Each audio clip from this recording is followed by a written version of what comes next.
all of you who do not understand my rage about what's going on with the current Ghost Rider storyline I'm talking about, here's a brief synopsis as to why this is epic fail. Enjoy!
Get this. Rocky, jacket.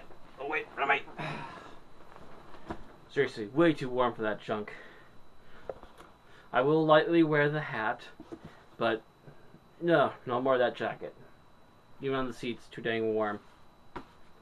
But anyway, we finally are down to the last 2 issues of Ghost Rider Hammer's Lane. I want this done so that way you people don't have to be torturing me with more of the worst that Ghost Rider can provide as quickly as possible. Otherwise, I would have done 3 last time. Believe me, that put me through a ringer for about a week here. Anyways, let's start off with number 5, shall we? Seriously, folks, I'm not one for wanting to, skimp through things really quickly. But after last time, I am really tired of this comic. It hurts every time I have to read a single page of it. So I'm going to give you the rough quick through.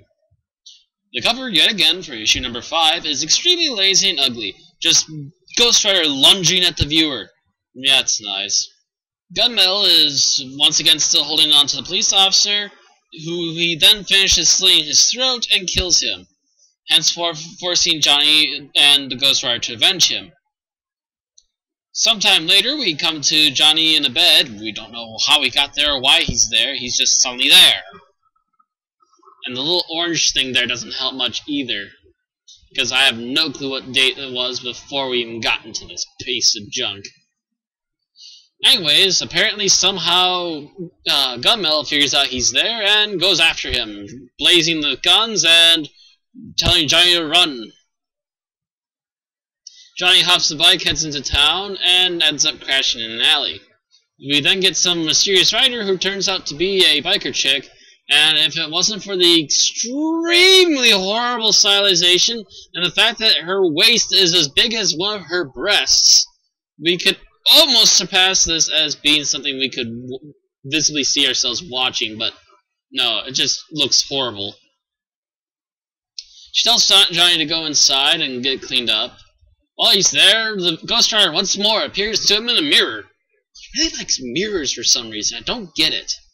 He then heads back to the gal in the bar, and we get to see Johnny's inner psyche going crazy, as we get a mental flash of the Ghost Rider suddenly popping out of him and beating up these guys that were being scummy to the biker babe. Then we suddenly flash forward to Johnny just staring into the mirror. And right about here, I think Johnny's thinking, snozberries taste like snozberries. In a bit of mental panic, he quickly leaves, heads out to the alley to grab his bike, only for Metal and his goonies to find him again. We get another real sloppy, really choppy race scene, to which Johnny goes running into a convenience store for no good reason, and the bikers run right through the door with their bikes. There's gunfire, there's Johnny looking for someone to help him quote-unquote, avenge them. And he gets cornered by Gunmetal with a shotgun. Meanwhile, inside of his brain, Ghost Rider is actually doing the same thing, and he actually freaking talks! Forgive yourself. Forgive myself? What, for hiring Gunmetal to kill you? For wanting a normal life? For letting you make the people around me miserable while you dole out capital punishment at will? Or for suspecting that you're the coolest thing that has ever happened to me? And wow, this is some bad dialogue. For missing you in these wild adventures like crazy the whole time you weren't in my life. Like I'm in bad English and missing you. And for hoping despite everything that this never ends. It did end and you didn't care. You enjoyed having it gone for a while. Not that you didn't mind coming back in the new series, but this is just stupid. Don't believe this. Me make you hurt long time. Been somewhere bad there. Quickly moving on to the 6th book, in rapid fire succession, we actually get what was probably, maybe, the actual best cover we've actually seen on this entire run. It still looks sloppy, and there's a elongated arm here, which once again looks like a giant Cheeto. But we also see what could be a dead Gunmetal, but don't expect that kind of luck. We get back into the book, and Ghost Rider is jumping Gunmetal, who is once again using the useless shotgun. Ghost Rider takes it away, and in a couple of frames, he actually almost looks like he should be. It's still really bad art, but it's closer than what the artist has been at for most of this book so far. Gunmetal throws Ghost Rider a grenade, which again proves useless against Ghost Rider itself. But Johnny wakes up a couple hours later, just a few feet away from where he was. He gives his wife, Chole, another call, this time telling her that he won't be back because he's going to just take the Ghost Rider and run off into the night again. Sometime later, back in the city, we see that Gunmetal has set up an appointment to try and thrash Johnny, to which Johnny came in the Ghost Rider form yet again, and took all the punishment without dealing anything back.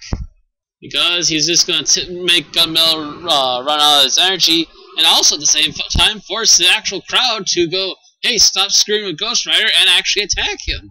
After the crowd has doled out the harshness, the Ghost Rider just kind of leers over him and turns back into Johnny again. Look out, he's turned into Naruto. Thankfully he doesn't start asking for ramen, but at any rate, get a little bit of speech between the two of them that Gunmetal isn't going to go gunning for Johnny anymore because he understands that Johnny is really not at fault and he's finally had time to cool down. However, he will try to beat him up for his own sake, to which Johnny actually gives Gunmetal quite the beating. He's grown a pair of balls. Yay! We see Johnny talking with Santa Biker and his son, and as he's thinking about hopping on his own bike, but instead he gets stopped by Biker Babe yet again, who, by the way, apparently is named Agnes. What a horrible, wretched name for a horrible, wretched, and badly stylized character. And Johnny hops on the bike with her, and the end. And it couldn't end fast enough. Even this is taking too long right now.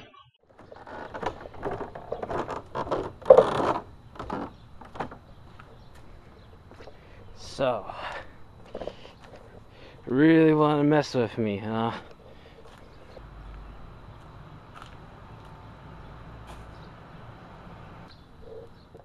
The worst comic books in the world never go out quietly.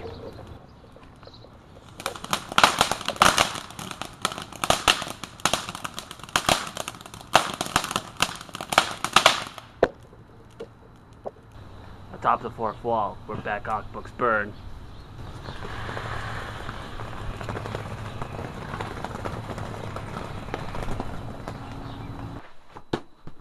I never want to have to review another comic book ever again.